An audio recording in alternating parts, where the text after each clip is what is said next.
আসসালামু আলাইকুম ভিউয়ার্স, আশা করি সবাই ভালো আছেন। আজকের ভিডিওতে আরেকটি সমস্যা এবং সমাধান নিয়ে আসলাম। আমার এই চ্যানেলের বৈশিষ্ট্য হচ্ছে প্রবলেম ক্রিয়েট থেকে শুরু করে প্রবলেম সলিউশন পর্যন্ত। প্রবলেম সলভড না হলে আমি সেই ভিডিও পাবলিশ করি না। এটাই হচ্ছে আমার ভিডিওর বৈশিষ্ট্য। তো আমরা এখন প্রবলেম ক্রিয়েট দেখব কি ঘটে। আমরা তার জন্য কন্ট্রোল প্যানেলে যাব এবং এখান থেকে প্রোগ্রাম অ্যান্ড ফিচারে যাব। এখানে মাইক্রোসফট অফিস আছে, এটা আনইনস্টল করব। আনইনস্টল করতে গেলে আমাদের প্রবলেমটা ক্রিয়েট হবে।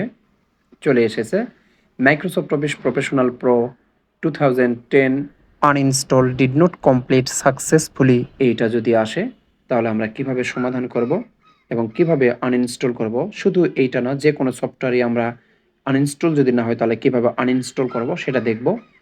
তার জন্য আমরা ব্রাউজারে যাব।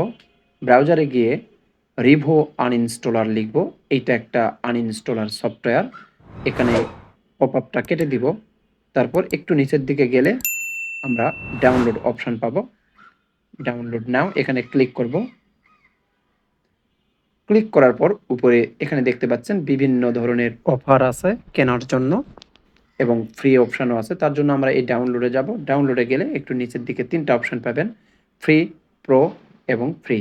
তো আমরা একটা আনইনস্টল করব, এই জন্য আমরা ফ্রিটাই নিব। যদি আমরা এটা পার্মানেন্টলি ভালোভাবে ব্যবহার করার চেষ্টা করি, অনেক সফটওয়্যার আনইনস্টল করব, সেই ক্ষেত্রে আমরা অবশ্যই প্রোটা কিনে নিব। আপনাকে এটা ফ্রি দেওয়া হচ্ছে, ফ্রিটা ডাউনলোড করব। ডাউনলোড হয়ে গেল। আমরা এখন এটা ইনস্টল করব। Run, yes.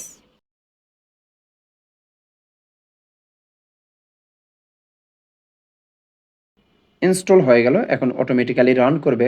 রান করলে দেখবেন সেই সফটওয়্যারের ভিতরে আপনার ইনস্টলকৃত সব সফটওয়্যারগুলো এখানে শো করবে। আপনি যেটা আনইনস্টল করতে চান সেটা আনইনস্টল করবেন। আমি আনইনস্টল করব মাইক্রোসফট অফিসটি। মাইক্রোসফট অফিসের উপর ক্লিক করব এবং আনইনস্টলে ক্লিক করব। তাহলে এরকম একটা পপ আপ আসবে, ইয়েস দিবেন। কন্টিনিউ এ ক্লিক করব। তারপর অ্যাডভান্সে যাব এবং নেক্সট করব।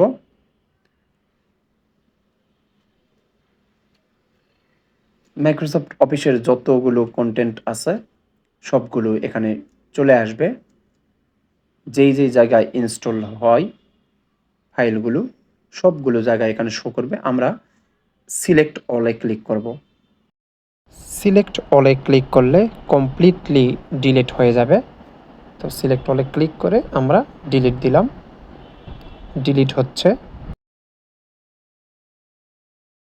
এখানেও সিলেক্ট অল দিব এবং ডিলিট দিব, তাহলে পরিপূর্ণভাবে ডিলিট হয়ে যাবে।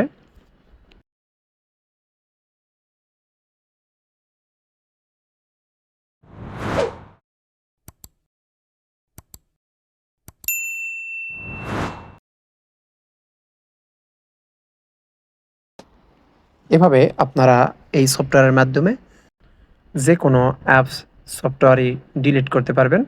তবে আমি রিকমেন্ড করব সাবস্ক্রিপশন নিয়ে তারপরে এই কাজগুলো করবেন। তো আশা করি ভিডিওটি আপনাদের ভালো লাগবে। ভালো লাগলে অবশ্যই লাইক, কমেন্ট, শেয়ার করবেন আর সাবস্ক্রাইব করতে ভুলবেন না। আপনাদের সাবস্ক্রাইব আমাদের কাজের অনুপ্রেরণা যোগায়। আসসালামু আলাইকুম।